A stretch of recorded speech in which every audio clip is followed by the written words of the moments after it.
all my time at Dearth Mercy, and to this day my experiences in the psych ward still give me nightmares.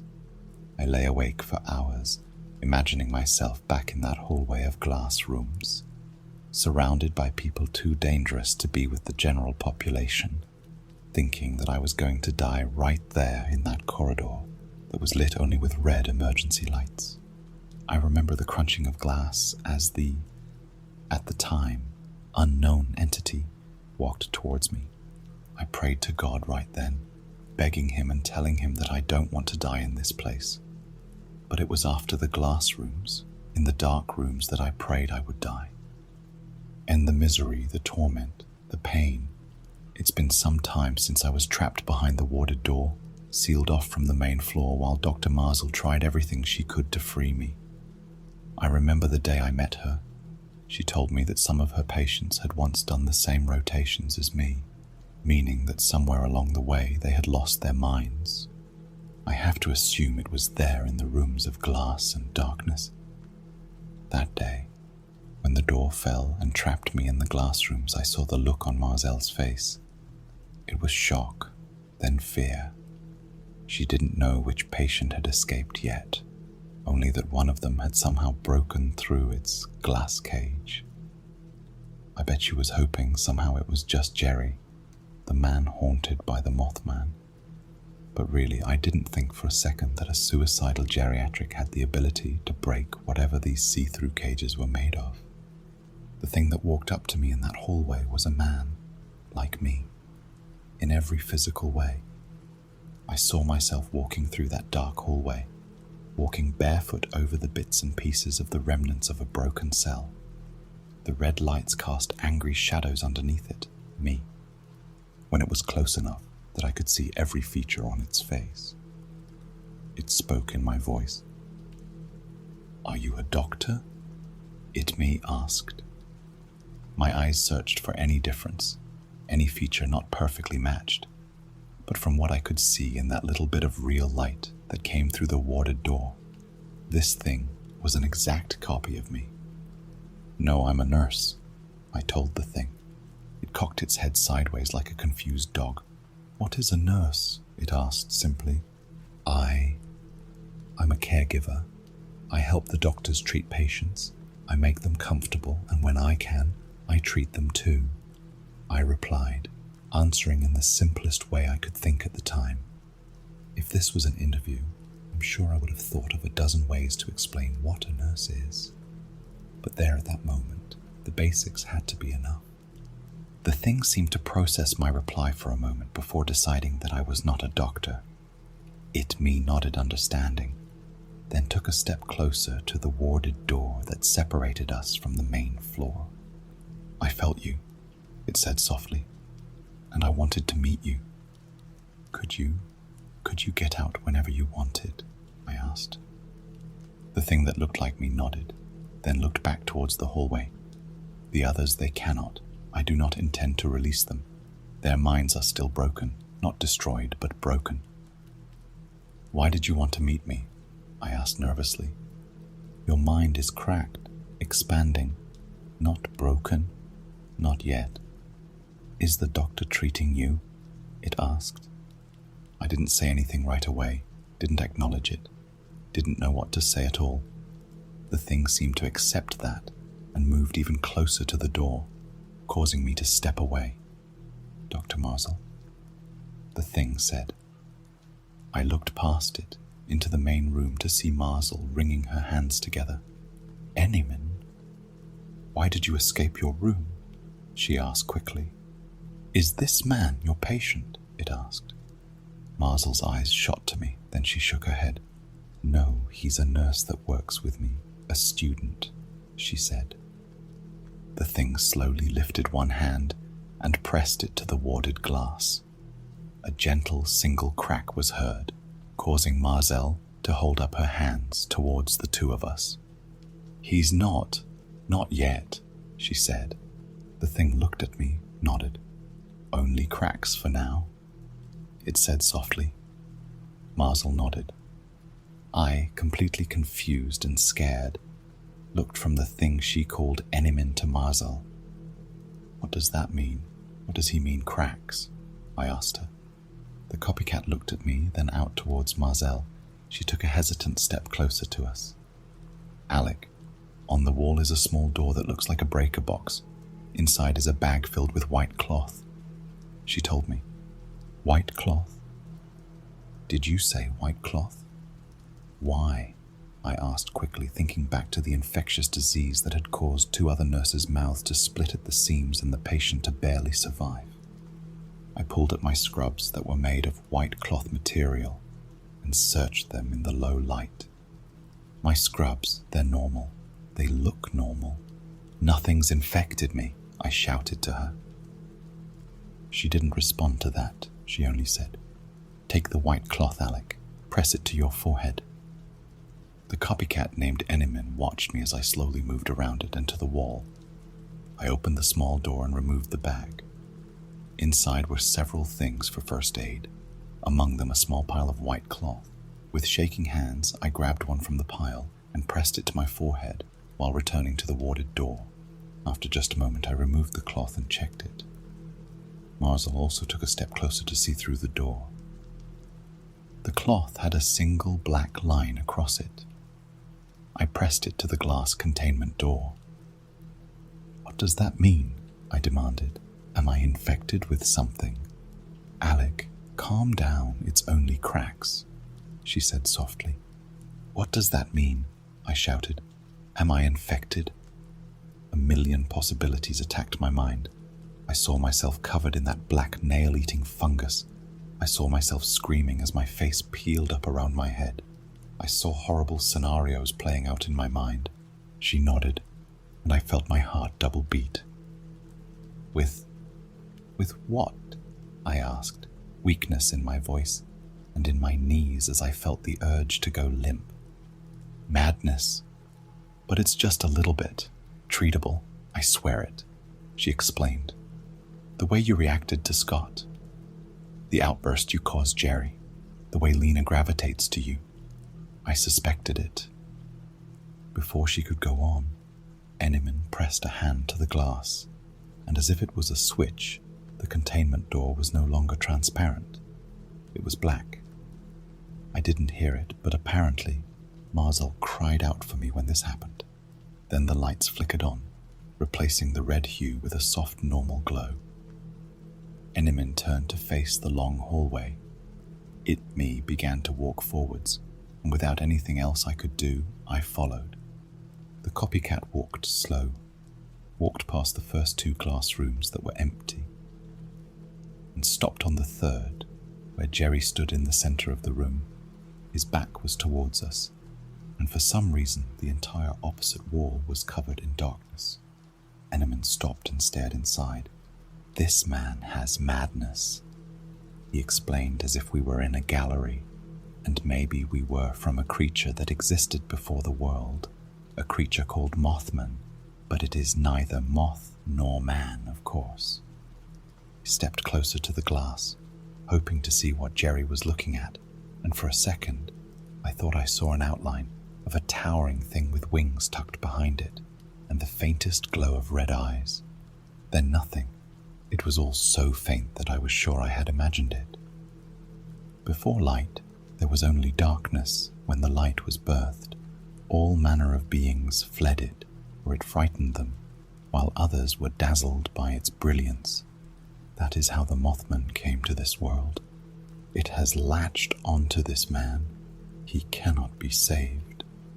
Then the thing that looked like me touched the glass, and Jerry simply fell to the ground.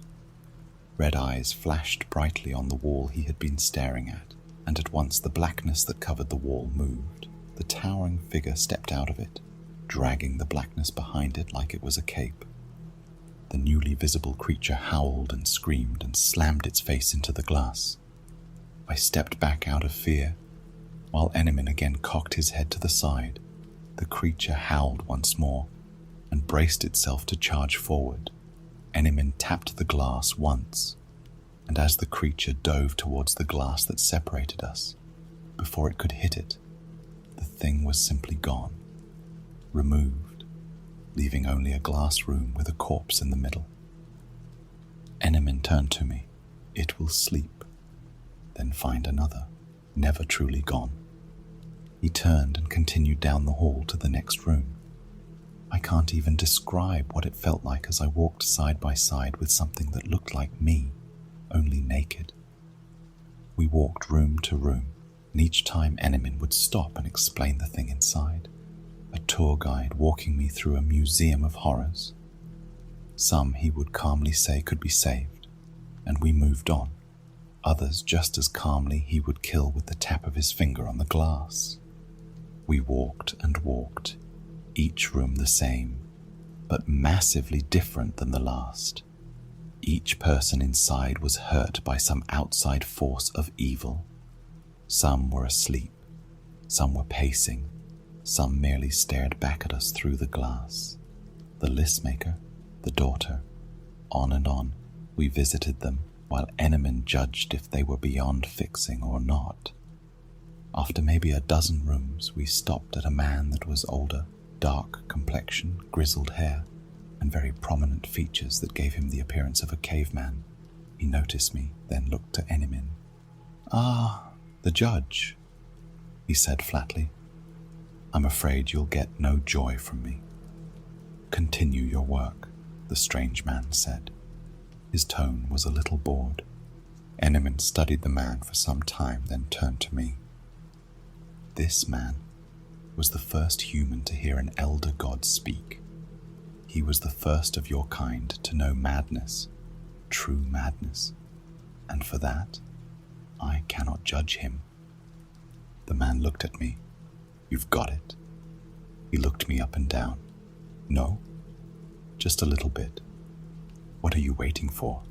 he asked.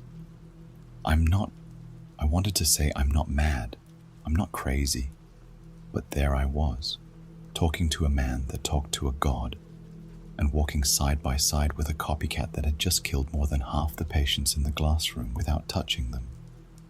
So becoming insane was entirely possible. The judge, Enemin, continued to walk. I stood firmly, then stepped closer to the man in the glass room. "What is he? Why does he look like me?" I asked the possible caveman. The man inside sighed. "He's a patient here, like all of us, but he dwells in the Darkrooms." "No, he escaped from a glass room. I heard the glass break. He was in one of these rooms," I told him. "You heard what he wanted you to hear. That is no man, or it is every man." He snorted a laugh. "Any man? Either way, he belongs in the Darkrooms." He then turned to me and his eyes seemed to sparkle. He smiled. "You know, when the god talked to me, he told me things no human has the ability to know. He told me of everything that has ever existed, or will. He told me the rules of reality and madness, and he did it all with a single word. He told me how to understand everything. I suppose that's why I'm more than human. Would you like to know what that word was?" He looked at me deeply, like a salesman or an interrogator. He looked at me with hunger. The longer I hesitated, the more he seemed to nearly foam at the mouth. And truthfully, yes, I did want to know the word. What word could make a man more than human? Was it me that wanted to know? Or was it part of his unnatural gifts from the elder god? I leaned forward. "Alec," the copycat said from down the hall. My voice pulled me back like a lifeline. I blinked several times, then stepped back from the man in the glass room. The ancient man sighed, then said, "Go on now, leave me be." And I did. He dismissed me with a wave, and only then did I look ahead and notice that Enemin had stopped walking and was just waiting patiently for me. I caught up to him and we continued. The next room was covered in writing from floor to ceiling, words in every language, and some that looked like hardly more than random lines. "This patient cuts off people's tongues to learn their language. How would you judge her?" Enemin asked. I took a step closer and looked at the thin woman inside, scribbling words between other words on the floor. She looked around vigorously for a space to write in. She either didn't notice us or chose to ignore us. "I don't know," I said honestly. Enimin tapped the glass once, and she stopped writing, forever. It was as simple as that, and Enimin offered no remorse or explanation. This process went on for 4 more rooms. Each one met the same judgment from Enimin. Then we reached another containment door at the end of the hall. This one, though, had a large circle that looked like it had been cut open. Enimin stepped inside. I followed. "These are the Darkrooms," Enimin said, a bit obviously. We were in another hallway, but where the glass rooms had been transparent. Each of these rooms was pure black, with only a white door allowing for entry or exit. "What's back here?" I asked. "Things that can kill everything that lives," Enimin explained. "Are we worthy of your treatment? Can you give us care as you do for them?" Enimin asked, nodding back towards the way we came. I walked up to one of the dark rooms. Only my reflection in the blackness looked back at me. I felt a sudden wave of tiredness sweep over me. Exhaustion. Without being able to resist, I closed my eyes. A simple blink was all. And when I opened them, I was staring at Enimin, who was still outside in the hallway. I felt the glass between us. "Enimin?" I said at first, confused. Then I panicked and slammed my fist against the glass. "Enimin!" I shouted, feeling the darkness crawl over me like smoke. Enimin, wearing my face, only looked back at me. No smile, no empathy, nothing. Just my own face watching the darkness swallow me. I screamed, and I cried as my vision failed me. Were my eyes open or closed? There was no difference. The blackness was truly overwhelming. Sound was gone. Rational thought was gone. I couldn't see my hand in front of my face. I couldn't hear the echo of my own screams. It was like I existed and didn't. I was gone. The time I spent in the dark rooms was like an eternity, and maybe it was. I lived without hunger or thirst.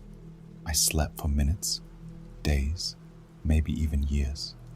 It was simple and pure black, yet it was chaos every day, each moment dragging on into infinity, until finally I heard a soft, buzzing voice in the darkness. "Are you lost?" the voice asked. I wanted to say yes. I wanted to hear this thing speak to me because I hadn't heard anything in so long. But the buzz, like fluttering wings, like a high-pitched hum, kept me silent, kept me nervous. "Are you lost?" the voice repeated. I had heard that before, long ago, a detail about one of my patients. An insane man in an insane place. "No," I said back firmly, and I didn't hear the voice again. For another eternity, or maybe just a few minutes. Then, suddenly, a light switched on. My pupils dilated for the first time in who knew how long, and although it pained me, I kept them open. As I looked into the face of Dr. Marzell, I was on my back, and she was shining a small light into my eyes. I blinked several times and sat up. "He's awake. Did he dream?" "Dream of me, I bet," said a sing-song voice from somewhere else. I looked past Marzell to see Dollface smiling wide. I wanted to cry in happiness. I was so happy to see just someone that I forgot the doll's face sewn onto her own was irregular. Marzell looked at me curiously. "Are you all right?" she asked. I shook my head, afraid to speak because what if nothing came out? I swallowed hard, then touched my throat and gently tried to respond. "No, I'm not all right." What happened?" I asked. "You passed out before we could go to the glass rooms," she said, her voice caring and curious. I turned and looked at the double doors that led to those back rooms of glass and darkness. I felt a chill sweep over me, and reflexively I tried to crawl away. Mazel put a hand on my shoulder as I had nearly crawled into her lap. "Alec, it's all right, you're all right," she assured me. "No, I can't go in there. Not again," I cried, literally cried with tears streaming down my face. "Again?" She looked at me, stunned, then looked towards the doors to the glass room. "What did you see?" she asked me. "Enemin. Please. I can't. I repeated, hearing myself speak words for the first time felt surreal, like one of my dreams, but this was real. Feeling was real. Feeling my heartbeat, seeing the room around me. It was all real. The color drained from her face. "How do you know that name?" she asked quietly, in little more than a whisper. "Who is Enemin?" one of the nurses at my side asked her. Without looking at me, Marzel hissed for the nurse to be quiet, as if saying its name too loudly would awaken it. She turned towards the doors, and I could see the fear on her face. "Something that lives in the Darkrooms. Something horrible we don't talk about," she said very carefully. It took a month for me to recover physically from that. I was in a room in Dearth Mercy the entire time, a victim of horror. My muscles had been broken down severely, I was dehydrated, and my eyes still wouldn't dilate properly. The therapy is ongoing, both physically and mentally. Some sessions are easier than others, and some are so bad I swear I'm still in the dark rooms, and this is all in my head. But those are the thoughts we are working on keeping out of my head. Writing things down has helped. Sharing my story, my experiences. My name is Alec Duff. I'm a nurse for victims of horrors, and I am also a patient.